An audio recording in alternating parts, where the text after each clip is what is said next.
If you work in quality control at a candy factory, you know strict safety regulations come with the job. It's why you partner with Grainger. Grainger helps you find the high-quality and compliant products your business needs to inspect, detect, and help correct issues. And the sweetest part is, everyone gets a product that's as safe to eat as it is delicious. Call 1-800-GRAINGER, click Grainger.com, or just stop by. Grainger, for the ones who get it done. With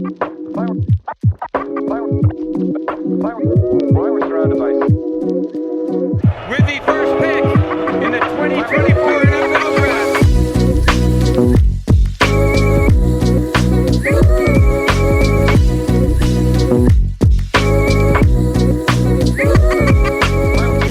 Hello, everybody. Welcome back to another episode of the Daft on Draft podcast. I'm your host, Dalton Miller, joined as always by my co-host, Corey Cannon.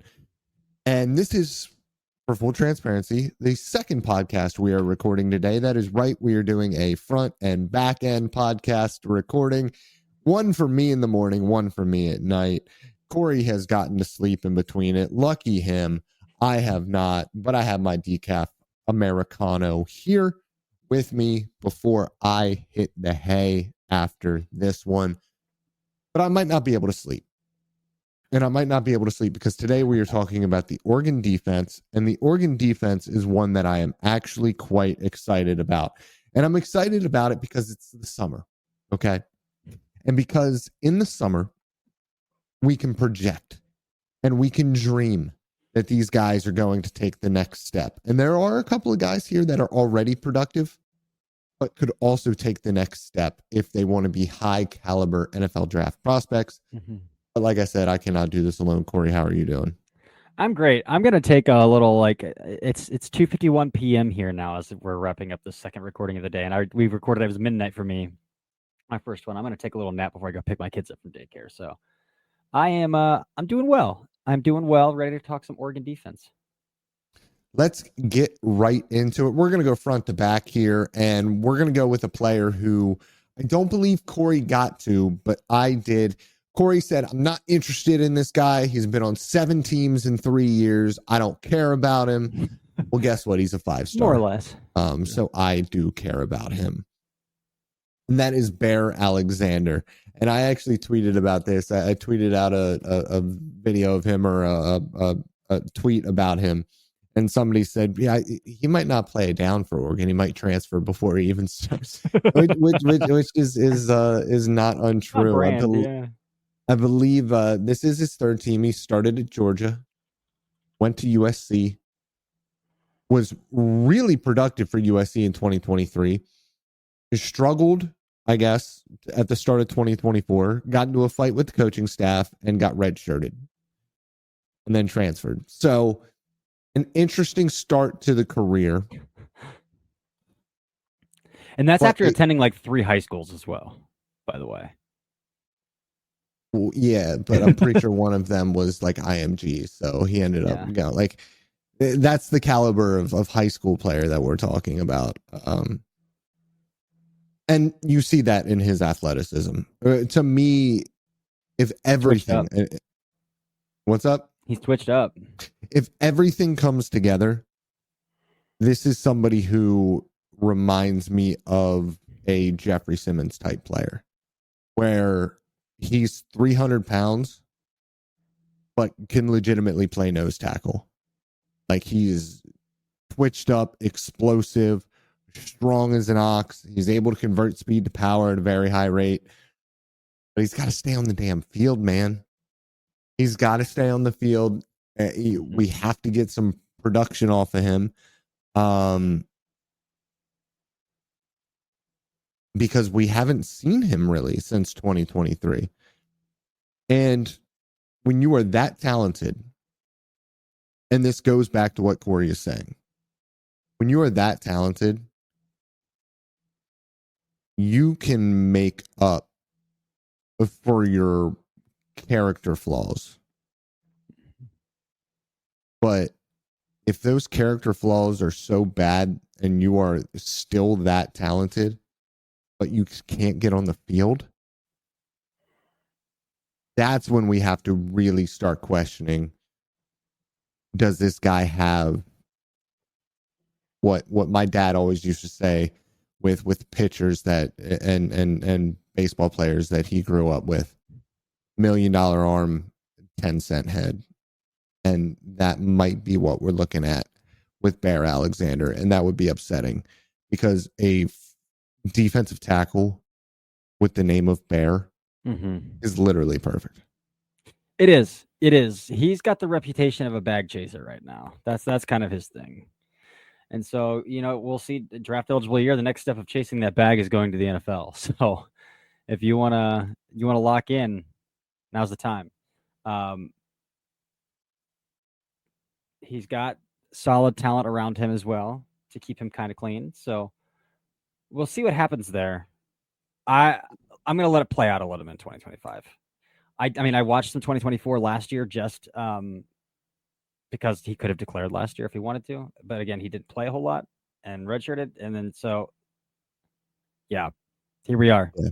He's got to show it. He's listed at 6'3", 313. I think he was probably closer to 300 pounds when he was at Georgia or when he was at USC. He didn't look quite that big. But yes, he is entering his 4th year. So worth taking a look at. Also worth taking a look at the 2 edge rushers for the Oregon Ducks. That is Matayo Uiagaleilei and Tatum Tuioti.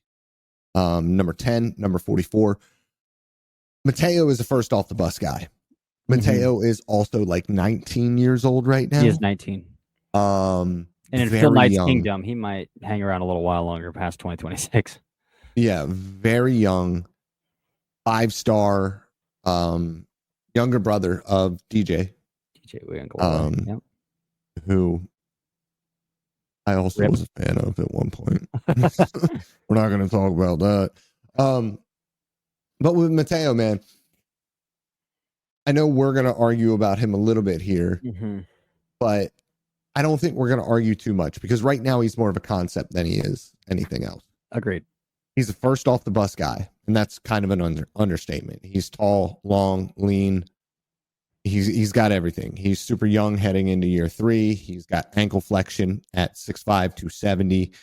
He's got a really nice right-hand wipe, flashing cross chop and rip. He flashed a spin move. He's got outside in versatility. He's got the length and the drive to convert speed to power, but he doesn't freaking use it. He doesn't use it at all.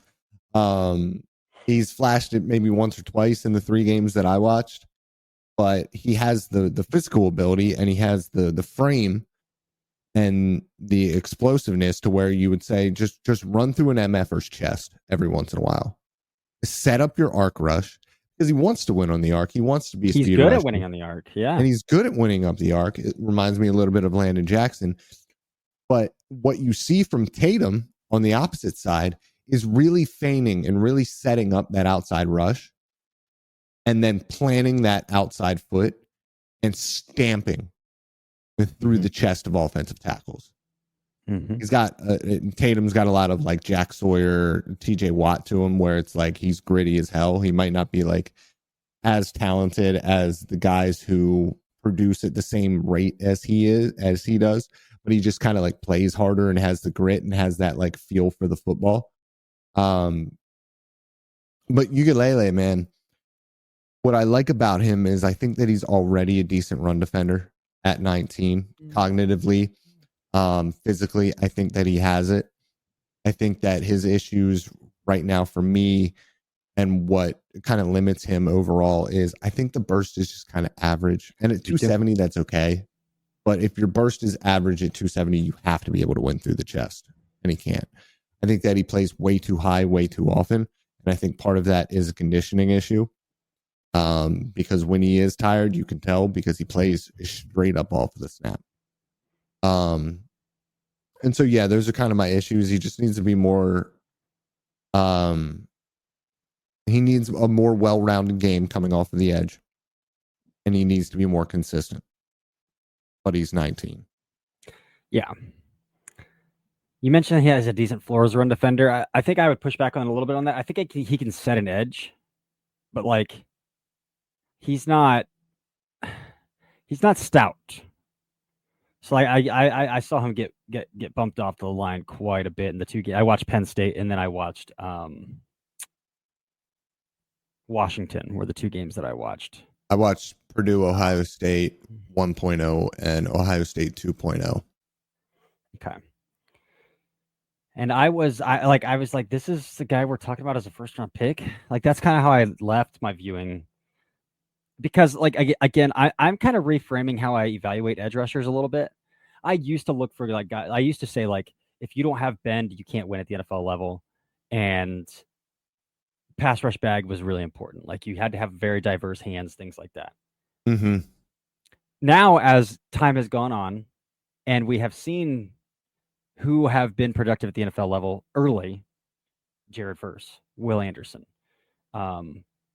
guys who have gone early in like the past few classes, and Leatu Latu is a little bit of a curveball to that because he is not a power guy. He is almost exclusively a bend and pass rush bag guy, but he also wasn't super productive as successful as a rookie either. And I'm not writing guys off after rookie seasons, but that's more to say, like, I have to see power profile now. Like, that's my new lens that I'm evaluating edge rushers through, is like, you've got to show me you can convert speed to power. And I don't think I saw it a single time in those two games that I watched, the Big Ten championship game and then that Washington game.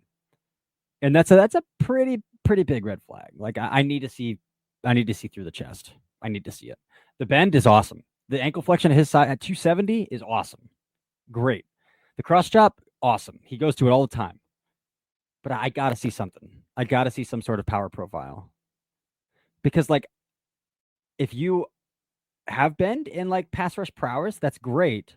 But if you don't have power, you don't have a floor. And that's scary.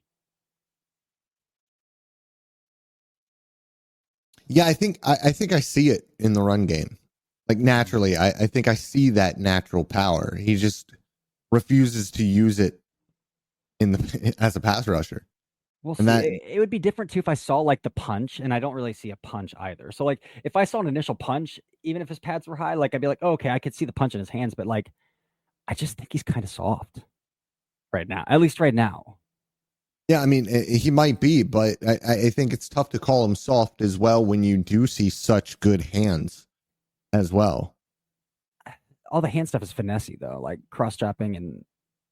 You still have to have power in your hands to be able to connect on those, and for them to be good, effective moves. That's fair. It's different, but he also didn't. I was trying to find a game against a high quality offensive lineman, and the best I have is Drew Shelton, Penn State's left tackle, and that was the Big Ten championship game. He got Drew Shelton a couple times outside shoulder, but again, nothing through the chest, and, like, that was really it in terms of high caliber offensive lineman he played, because again, Josh Simmons tore his patellar tendon in the first quarter of that first matchup against Oregon. So, like, we didn't get to see that matchup. I think it was the second quarter, but was it the second quarter in the first half of that game? So, like, there's not a lot of, like, resume games out there for Matayo either. He's also 19. I'm not writing him off. I'm just gonna write him in lower. If your job at a healthcare facility includes disinfecting against viruses, you know prevention is the best medicine. And maintaining healthy spaces starts with a healthy cleaning routine. Grainger's world-class supply chain helps ensure you have the quality products you need when you need them. From disinfectants and cleaning supplies to personal protective equipment, so you can help deliver a clean bill of health. Call 1-800-GRAINGER, click Grainger.com, or just stop by. Grainger, for the ones who get it done. End of the season. Yeah. The first round talk, I mean, for any of these guys that I've watched so far, really isn't really there for me. But Tuioti, like I said, just kind of a dog. You know what I mean? Like, this is kind of the way that I see him. I don't know what his ceiling is, but he is a very, very fun player to watch because he plays so damn hard. What I will say defensively against the run is he is very, very keen to key the offensive line and what they're doing. Yep. And completely losing where the football is. Yep.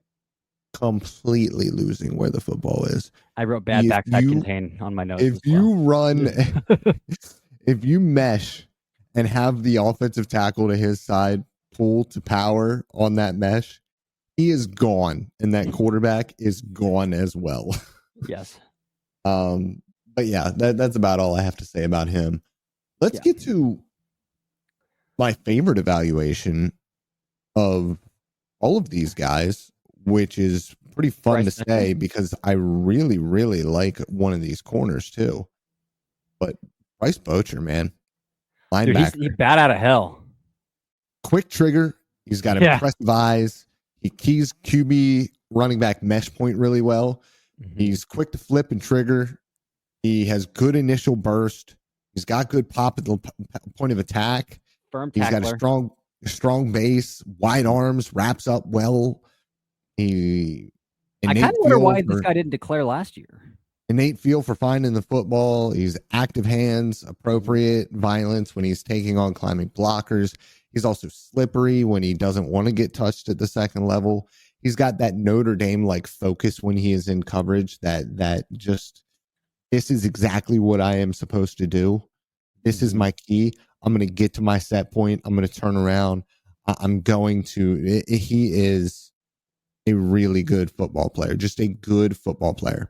And the reason why he didn't declare last year, and the reason why he might not declare or play in the NFL is because he's also a really good baseball player.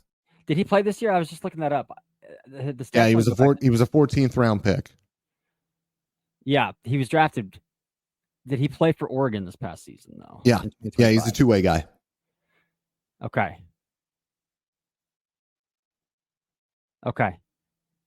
Yep, two-way guy. So I knew he played baseball, but I looked up his stats, and the only stats I saw were up to 2024, so I wasn't sure if he played this year or not. Yeah.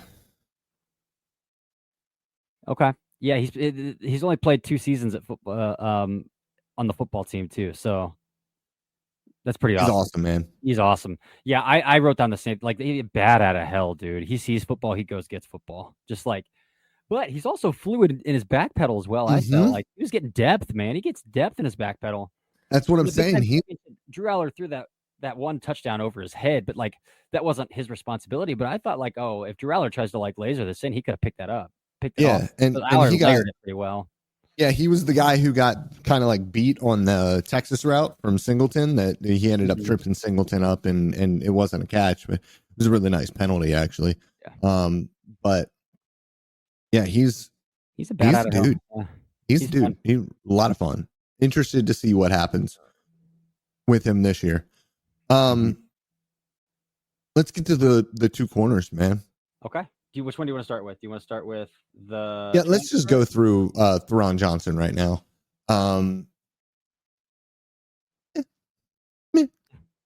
If you're telling me that he's going to play a position to where he can consistently play 8 yards off of the ball, we're good. He is very much not comfortable playing in a phone booth with guys as a reactionary athlete. I like his eyes. I think that he does a really good job as a flat coverage corner. So if your team runs a lot of cover 2, runs a lot of cloud, the dude midpoints like crazy. He can get to the deeper throws. He can drive downhill and make tackles. He appears comfortable playing from depth. He keys misdirection. He shows understanding of route leverages, typical depth releases related with the top of route breaks. So he's able to really jump on in and out breaking routes, at 8 to 10, 12 yards. A flash turn and burn speed versus Maryland. But he's just not very comfortable when he's crowding somebody at the line of scrimmage. He's grabby. He kind of just like remains over the top of guys, kind of like we see a lot with Notre Dame, but it's more out of I don't trust myself than it is a coached thing at Oregon, from what I can tell. So yeah, I think that there's a probably limited ceiling with him, but a decent college football player overall. Yeah, I'm pretty excited about the other corner too. Yeah, let's talk about him, dude. So I had almost forgotten about Jaden Kennedy, And I had like almost like even like a couple weeks ago, I was like, oh, I remember that guy. Whatever happened to him? Because I just didn't keep up. Jaden Kennedy, I had him tagged all the way back when he was at Tulane, and it's like this guy can play. Like this guy can flat out play in the nickel for Tulane. Had kind of fallen off my radar after I stopped doing a lot of consulting where I was just mass watching players. But he transferred to Ole Miss after 2 years at Tulane, spent the past 2 years at Ole Miss, and is now at Oregon. And, you know, I turned on some Ole Miss football. I watched the LSU game and I watched the Florida game of Jaden Kennedy. And he could still play, believe it or not. I do have some reservations. Again, he can't turn and burn. Like that's one thing that was like pretty clear to me right away is this guy cannot run. He cannot run. And he's a little late off the line of scrimmage, opening his hips in press man. I think his feet are fine in press man, but there's no recoverability. So his margin for error is very narrow. And that scares me a little bit with him, that his margin for error is so small because, again, he's tiny. He's only 165 pounds, and he doesn't have vertical juice. So, like, the ability to recover is, like, almost out the window for him, in my opinion. But I have him listed at 175, but okay, 175. It's still not huge. Not big.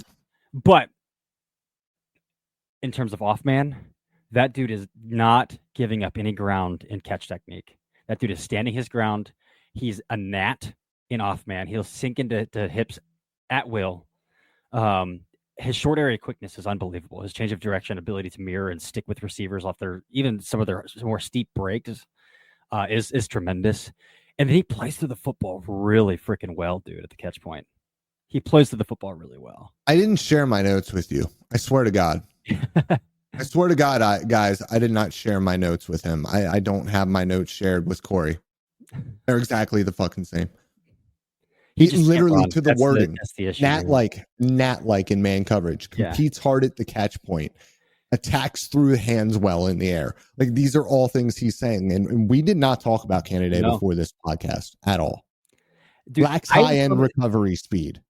Struggled versus Aaron Anderson. Like you can't handle that kind of juice. We got to talk about the LSU kid because I watched it and I kept like the beginning. I was like, man, this is really good. This is awesome. And then he's the one who got burned on those 2 overtime touchdowns. Both of them. One because he's trying to robot on a post up the seam and he just can't get there. Yeah, he doesn't have the speed. And then 2, Kyron Lacey, rest in peace, bullied the crap out of him at the catch point in that game-winning touchdown. Mm-hmm. Yeah. But this guy can play in the nickel. They played him. He played everywhere. Outside. He started outside the last half of the season at Ole Miss last year. Yeah, he split time between out in free safety box. Like he was everywhere. I would put him at free and I would put him at apex. Like that's kind of where I would rotate him in and out at. But you can kind of insulate. Yeah, but if you get him in a cover 3 scheme, like a cover 3 heavy scheme or a quarter scheme, you can really kind of insulate him a little bit and protect against that speed. Yeah. Like 2-man systems where he can just trail. Yeah. He could be like a DJ Reed type of guy. He could be. But in the LSU game as well, dude, freaking Joshua Williams, again, didn't get drafted, like hardly an NFL running back, right? But like the dude is a quad god. He's one of those running backs who's a quad god. Gets into the open field. Kennedy squares him up and like wrestling takedowns him in the open field. Like so in my opinion, he'd be a good fit in like these cover 1, cover 3 schemes who ask their nickels to sling into run fits like crazy, like Jim Schwartz does with the Cleveland Browns. Yeah. Gus Bradley, like those pure cover, Dan Quinn, one of those guys who love to just have their nickels fly around the football and even sling into fits. Like I would feel comfortable throwing Kennedy in there. So I like the kid, but like Jordan Lewis might be a nice comp for him, actually. Could be. But yeah, he can't run. He cannot run. And I felt so bad every single time I watched somebody take off. I was like, oh no. Yeah. I do love another thing that I love about Canada is that he's a yapper. And I love a yapper. That corner, I love a corner that yaps. Positive and negative. Well, both positive because a yapper is positive. But the other positive being a yapper, he's really communicative post snap as well. You can see him directing traffic and calling out pass off. And being able to do that from 8 different positions is pretty impressive. Yeah. So, I mean, he's a 5th-year senior now. I really like Jaden Kennedy. Me too. Yeah. He seems like that 4th to 6th round guy. Yep. I put a 5th on him, I think. Who plays a lot of football in the NFL. Mm-hmm. He's not like Mikey Sainristil, who's going to come in at that size and just freaking play balls to the wall. Because Sainristil's a converted receiver, good athlete, tackle. Great athlete. So we're not talking that kind of player, but this is a player who can play at the NFL level for sure. Yeah, that's it. We ran fun defense. They have a fun defense. A lot to pay attention to when it comes to potential development, and then already having guys come in that are impressive players. Yep. Agreed. I don't have anything else, man. We can get out of here, and we're on the week out with Daft or Draft probably tomorrow, and then we're on to Texas. Texas finished 4th, so we're on to Texas. Texas has some dudes too, so that'll be fun. Texas has a lot of young guys though, which is like they do. Other best players are not a lot of young guys. Yeah, like Colin Simmons and Ryan Wingo. Those guys we can't even talk about yet. So. But all right, Dalton, I will let you go to bed, man. It is you're burning the midnight oil over there at I'm gonna go eat my last meal and then go to bed. But yeah. All right. Well, that's all I've got. Until next time, this has been another episode of the Daft on Draft podcast. Breaking news coming in from Bet365, and it's no surprise. Same game parlay from Bet365 just keeps getting better. Well, it's even easier to make a bet. Choose from the most popular markets like hits, run line, totals, and home runs. So many to choose from. Download the app, start building your bet, and see why it's never ordinary at Bet365. Gambling problem? Call 1-800-GAMBLER. 21 plus only. Must be physically located in Ohio. T&Cs apply. If you work in quality control at a candy factory, you know strict safety regulations come with the job. It's why you partner with Grainger. Grainger helps you find the high quality and compliant products your business needs to inspect, detect, and help correct issues. And the sweetest part is, everyone gets a product that's as safe to eat as it is delicious. Call 1-800-GRAINGER, click Grainger.com, or just stop by. Grainger, for the ones who get it done.